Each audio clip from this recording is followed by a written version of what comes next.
Octopath Traveler has sold over. I don't know if it's sold. It has shipped 1 million units, which basically means it's going to sell at least that many. Yeah. Especially, we haven't gotten to the holiday season. It was a summer release just last month in July. It has been so popular, Square Enix has had to apologize twice for shortages of the game. Oh, wow. They didn't print enough 2 times. They underestimated themselves. They vastly underestimated it. And I think the reason why, it looks like a great game. I've got it on my list of games to pick up.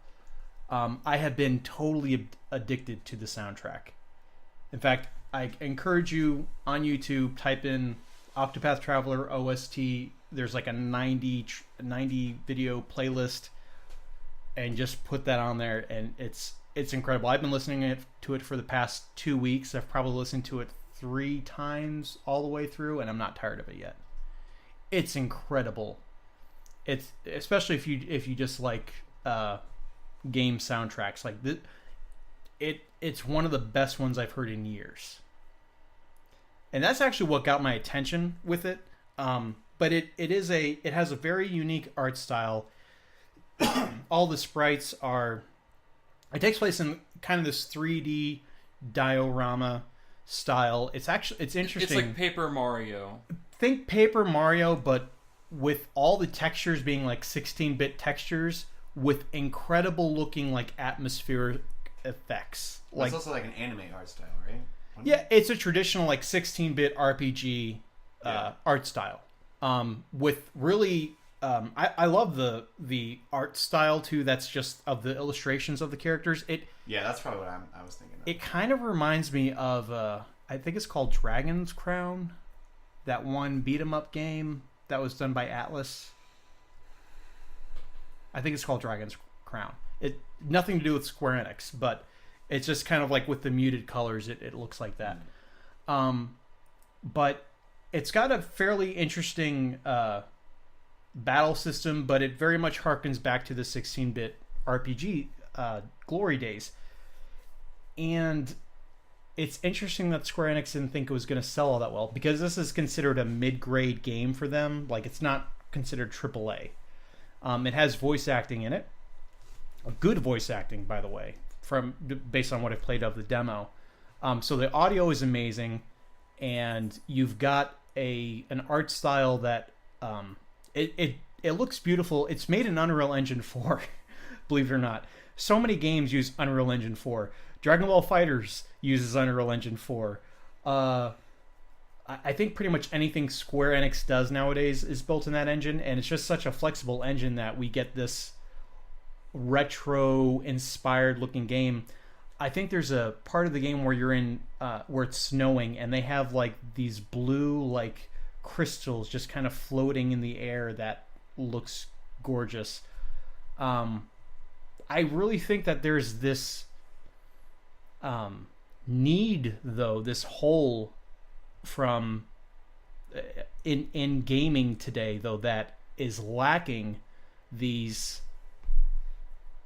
types of games. I remember Square Enix came out a few years ago talking about the turn-based style RPG, and they basically said, well, now that we have HD graphics, like I want to say this is about the time that Final Fantasy 13 came out and everyone was criticizing the battle system. Remember that, Matt?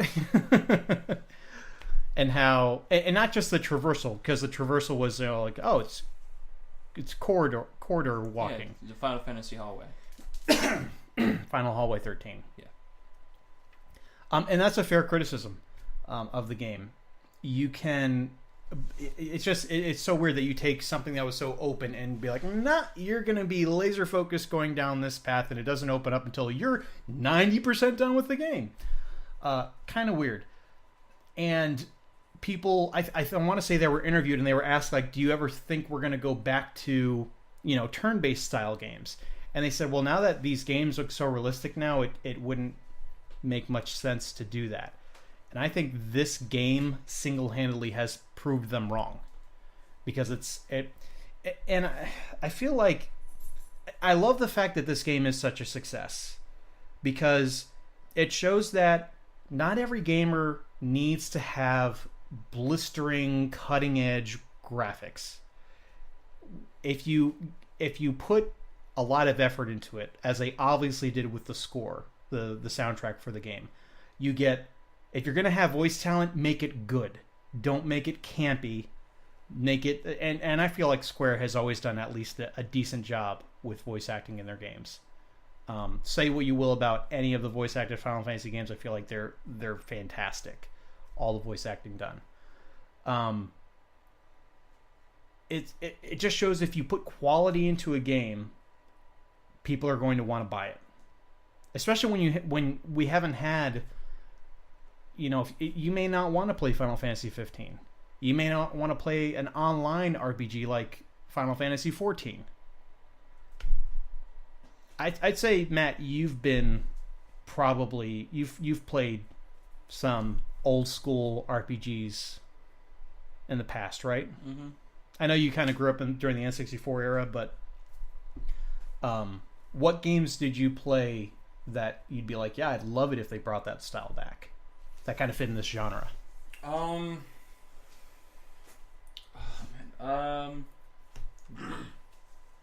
Golden Sun. Yeah.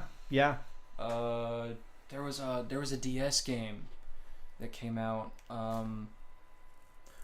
It was like Glory of Heracles. Yes, mm-hmm. And that was a really good game. That came out right around the end of the DS's life cycle, so a lot of people didn't pay attention to it. Yeah, and my brother both got that. Yeah, we thought it was great. I heard it was great.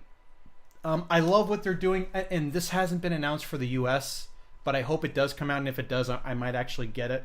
But the 3DS version of Dragon Quest XI, Dragon Quest, that was another game. Yeah, the 9 was on the DS. Yeah, I played that. That actually got me really into like Dragon Quest as like a period in general. When I was younger, because I got that. I got there was like a spin-off game of Dragon Quest. It was like the slime character had like its own game. Yeah, like a tank game. But Dragon Quest XI, you can actually it's really cool what they're going to do with it. On the top screens of the 3DS or top screen, it's going to be like a 3D. It's going to play in 3D, and on the bottom screen, it's going to play like a 16-bit RPG at the same time. And then I think at some point in the game, like you're going to play through a certain percentage of it, and then it gets to a point where the game will force you to pick, but then you can switch back and forth between the two styles. That's incredible. I think that's such a cool thing, and they have. I hope they bring it over. I know that the PS4 version is going to launch next month. I know it's going to launch in the fall. But we haven't heard anything about a 3DS version. They need to bring that version over here. I think it'll sell incredibly well. So yeah, I think this is and actually, since this has been such a success, Octopath Traveler, great game, terrible name. Have to get that out there. I think they've actually said they've realized, there's a demand for this, so let's go ahead and make more mid-grade level games. Yeah, and what I think is cool about it, all the game mechanics aside, just the fact that it's an original IP. Because that's another thing. It's a new game. That's what because so much these days, let's be honest, it's all just remakes. Dragon Quest XI, Final Fantasy 15. It's cool to not just counting see, the spin-offs. right. It's cool to see they finally they step out there and they make something original. And even with such a terrible name, people still like it and give it a chance and play it. It's good to see that, especially in the gaming community. The Switch doesn't have a whole lot of new titles on it. Especially this year. I do kind of think that if it wasn't such a relatively barren year for the Switch, this wouldn't have gotten so much attention. It's because they're saving it all. For what? For the big one. The big one. Don't give it away. Sorry. Okay. Amateur. So yeah, if you've got a Switch and you like RPGs, it's a new IP. You don't have to be invested in it, so I've heard that there's some complaints about the game, and they may be totally valid, but at the same time, like I can't wait to get it. Yeah, go play 8 Roads. 8 Roads. That's the Western version that we never got. All right, I'm playing 8 Roads, right?